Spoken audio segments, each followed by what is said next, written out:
Ahora contaremos la historia sobria y luminosa de una joven cristiana de los primeros siglos, venerada por la Iglesia como virgen y mártir, cuyo descanso se honra junto a la Vía Portuense de Roma. Las fuentes antiguas no guardaron detalles de su biografía doméstica, pero sí el lugar de su memoria, el cementerio de Ponciano, en la Vía Portuense, donde la tradición sitúa su sepulcro y su culto, y el día en que el calendario la recuerda, 3 de octubre. Allí, debajo de una iglesia levantada más tarde, se habló de una mártir llamada Cándida, y las listas de santos conservan su nombre entre quienes dieron la vida por Cristo. BostonCatholicJournal.com, Solo 4 Vatican, News +4 Vatican, News +4. Imagina Roma cuando el cristianismo era todavía un rumor de casas, una red de mesas y de nombres aprendidos al calor de una lámpara. En una esquina cercana al Tíber, entre el polvo de una calzada que conduce a los puertos, alguien pronuncia por primera vez el nombre de Jesús en voz baja y con la alegría nueva de quien ha encontrado agua. La ciudad se mueve con su lógica de comercio y de poder, pero, a ras de suelo, otros hilos tejen una trama de fraternidad. Una mujer reparte pan al viudo de la ínsula contigua. Un anciano enseña a 2 niños el crismón que acaba de dibujar en cera. Una joven, Cándida, aprende a rezar con palabras que no son fórmulas sino casa. No sabemos cuándo escuchó por primera vez el Evangelio, pero podemos adivinar lo que éste hizo en su corazón. Lo abrió. Lo abrió al Dios que no compra súbditos, llama amigos. Lo abrió a una libertad nueva que no necesita aplausos. Lo abrió a los pobres que entonces tenían muchos nombres, esclavos exhaustos, enfermos sin remedio, forasteros con cartas arrugadas, madres con miedo.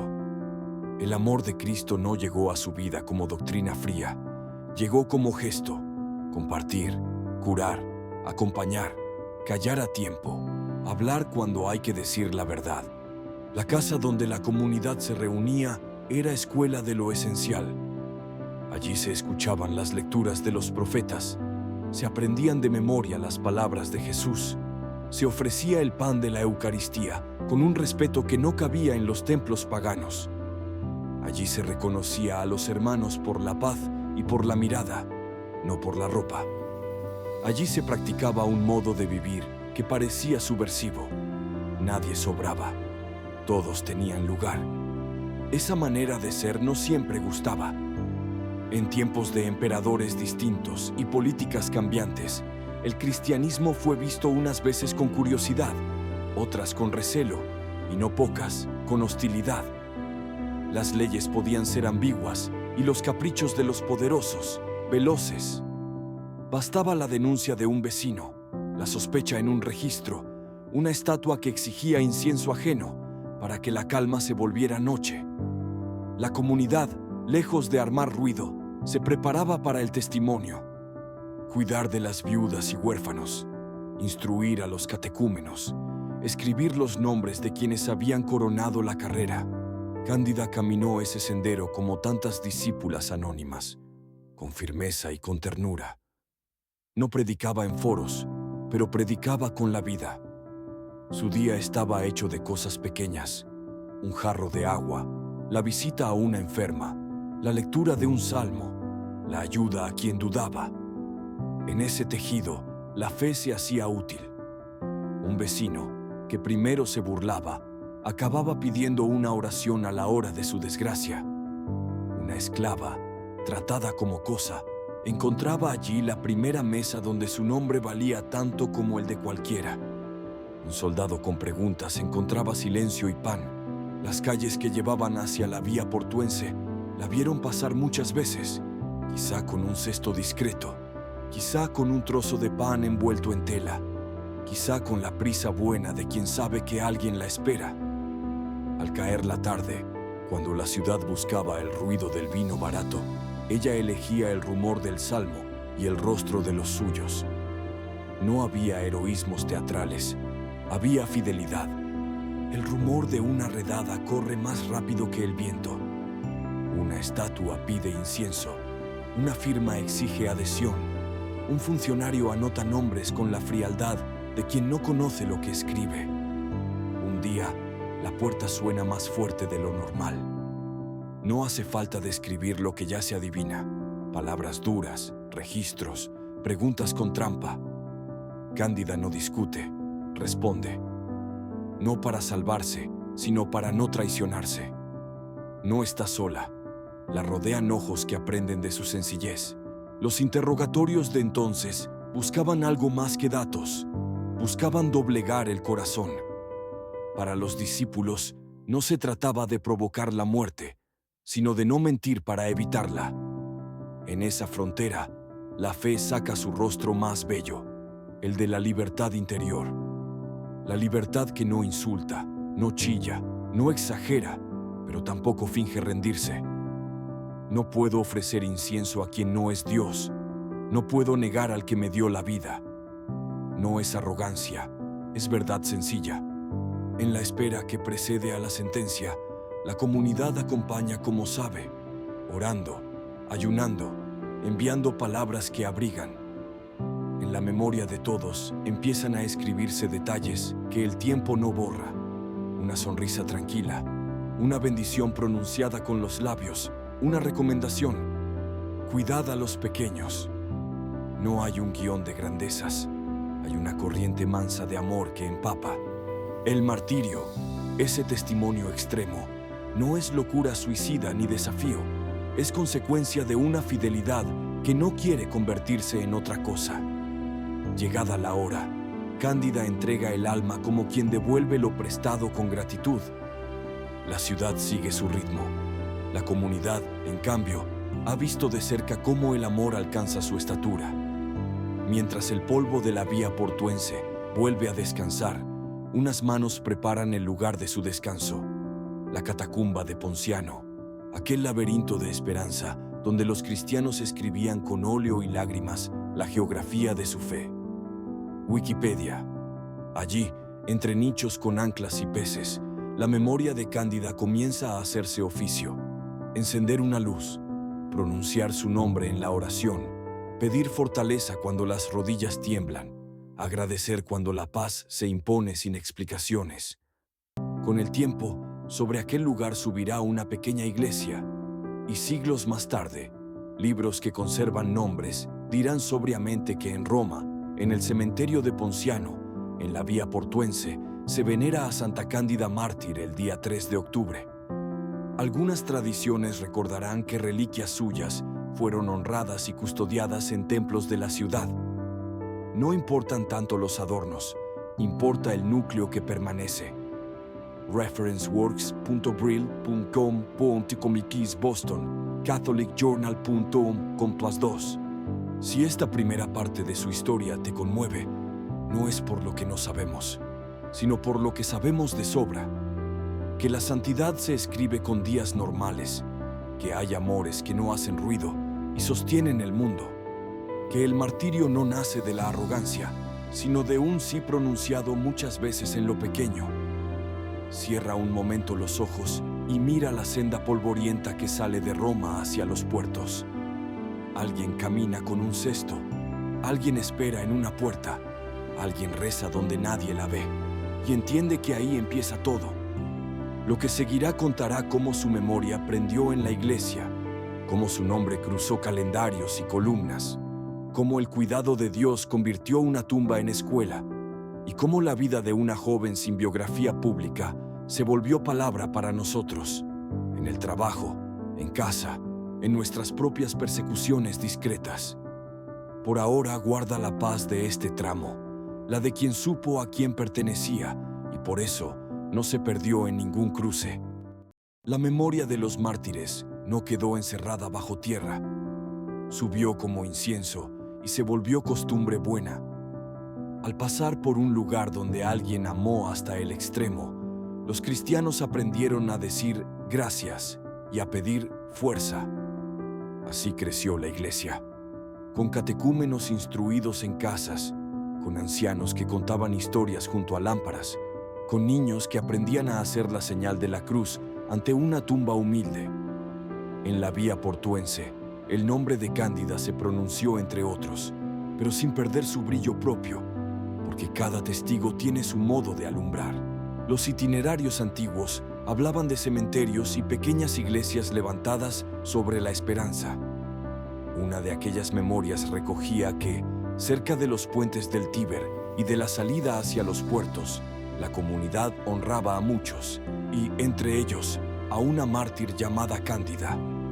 En tiempos posteriores, se levantaría un templo para que la oración tuviera techo y para que la lluvia no apagara las velas. La ciudad cambiaba, las invasiones borraban caminos, los papas trasladaban reliquias para salvarlas de saqueos, se restauraban basílicas, se reescribían catálogos, pero la línea esencial no se cortó. Una joven había sido fiel y su fidelidad sostenía. referenceworks.brill.com+2 Wikipedia+2. El calendario, esa pedagogía del tiempo, puso su nombre el 3 de octubre. No todos los años fueron iguales. No todas las comunidades la celebraron con la misma fuerza, pero allí quedó grabada su cita, como faro discreto que se enciende para quien lo busca. Los santos del día no compiten entre sí, se hacen compañía. Los mártires no piden comparaciones, piden imitación en lo posible, decir la verdad, amar a quien duele, perdonar a quien hiere, sostener lo pequeño con grandeza. Vatican News Platz 1. A partir de esa memoria, la tradición cristiana aprendió a leer la vida ordinaria con ojos de altar. Si Cándida había sido fiel en un mundo duro, también nosotros podíamos serlo en el nuestro. La fidelidad, hoy, quizá no exige tribunales ni estatuas con incienso, pero pide coraje en decisiones que definen. Un trabajador que rehúsa el fraude y acepta la consecuencia. Una madre que no se rinde al cinismo y sigue cuidando con ternura. Un estudiante que elige la honestidad cuando el atajo lo invita. Un enfermo que transforma su dolor en intercesión por otros. Un vecino que construye puentes donde hay insultos. Cada uno de esos gestos tiene parentesco con aquella lámpara encendida en la catacumba. Hay, además, una lección de humildad. No sabemos los detalles de su vida y, sin embargo, la honramos. Eso nos educa el corazón para dejar de exigir reconocimientos. La santidad no es un expediente con anexos, es una luz. A veces la Iglesia custodió cuerpos y trasladó reliquias. Otras, solo nombres y lugares. En cualquier caso, el cuidado mayor ha sido siempre el mismo: preservar el testimonio para que otros vivan. Así, una columna con la figura de una mártir en una plaza, o una línea en un libro de santos, o una pequeña capilla en las afueras, son distintas formas de decir a la ciudad: aquí alguien eligió el amor. Spitersbasilica.info. Piensa ahora en los caminos que salen de tu propia Roma. Hay una vía portuense en cada vida, la ruta por la que llevas el pan y la palabra, el trayecto que te cansa y a la vez te humaniza, la vereda donde eliges, sin testigos, lo que vale. Allí, la intercesión de los mártires no te quita trabajo, te sostiene el pulso. Cuando el miedo te aprieta, puedes invocar con sencillez: Señor, dame la libertad de Cándida, enséñame su paz. Y seguir. La memoria de los mártires también purifica la Iglesia. Les recuerda a sus pastores que la autoridad es servicio y a sus fieles que la unidad vale más que cualquier etiqueta. En tiempos de polarización y de altavoces fáciles, la voz de una mártir, que ni siquiera dejó discursos, tiene una elocuencia rara. Calla y convence. Su silencio no es ausencia, es presencia que afina el oído hacia lo esencial. Con los siglos, los estudiosos identificaron en los catálogos antiguos nombres, lugares, fechas probables, cruces de noticias. A veces las cronologías se discuten, las atribuciones se matizan, las leyendas se despejan. Todo eso es importante para no confundir. Pero hay una certeza que no cambió. La Iglesia no inventa mártires por capricho. Los reconoce cuando su luz permanece. Así pasó con Cándida. Su nombre quedó unido a un lugar, a una comunidad, a un modo de amar. Y eso basta para aprender. Portal.osds.ex.oac.uk. ¿Qué nos diría hoy una muchacha de los primeros siglos si entrara a nuestra casa? Probablemente no daría recetas, señalaría lo que ya está a mano. Que pongamos en orden la mesa y el corazón. Que no dejemos para mañana el perdón que podemos pedir hoy. Que no malgastemos la atención en lo que marchita y la invirtamos en lo que nutre. Que cuidemos a los frágiles, niños, ancianos, enfermos, pobres, como la Iglesia cuidó su memoria. Que al encender una vela por alguien, encendamos también una decisión: hablar menos mal, servir más y mejor. En la oración, su compañía puede ser tan simple como un susurro. Santa Cándida, enséñame a ser fiel en lo pequeño. Acompaña en hospitales donde las noches son largas, en oficinas donde la verdad a veces incomoda, en escuelas donde la tentación es rendirse al mínimo esfuerzo, en hogares donde el cansancio pide tregua. Su intercesión no cambia el mundo como una varita, cambia el mundo como el agua, insistiendo hasta que la piedra aprende. Algunas tradiciones cuentan que templos romanos custodiarían reliquias de mártires antiguos y que papas de siglos difíciles las rescataron para protegerlas. Frente a esos datos, lo importante no es la arqueología por sí misma, sino lo que significan: el cuidado por los testigos, la conciencia de que en los huesos de quien amó está escrita una gramática que todavía enseña. Cuando entras a una iglesia y tocas una piedra gastada por manos devotas, tocas también una fidelidad que te incluye. Catholic, si alguna vez peregrinas a Roma y pasas por una senda que se abre hacia el campo, recuerda que por allí caminaron quienes eligieron no vender su alma por un puñado de seguridad. No hace falta localizar con precisión cada losa para que el corazón entienda. Basta pronunciar despacio un gracias y pedir un todavía para tu propia historia. El todavía de amar cuando cuesta, de servir cuando nadie ve, de empezar de nuevo cuando todo cansa. Y si no viajarás, no importa. La geografía del reino se traza en tu agenda. Hay una viga que reparar en tu casa, una palabra que sustituir por otra, un tiempo que rescatar de la pantalla, un pan que compartir, una visita que por fin puedes realizar, una misa que te espera con una paz que no está en venta. Allí, en ese mapa cotidiano, los mártires caminan contigo. Al terminar este relato, no busques datos que la historia no dejó. Busca la luz que sí dejó. Santa Cándida, la joven cuyo nombre quedó unido a la vía portuense y a una tumba de esperanza, nos recuerda que el amor no necesita biografías largas, necesita decisión. Si hoy eliges ese camino, su memoria no será un renglón en un libro, será un paso tuyo. Y entonces, sin ruido, la ciudad, tu ciudad, empezará a parecerse un poco más a lo que ella supo ver, que la vida, vivida en Dios, vale siempre la pena.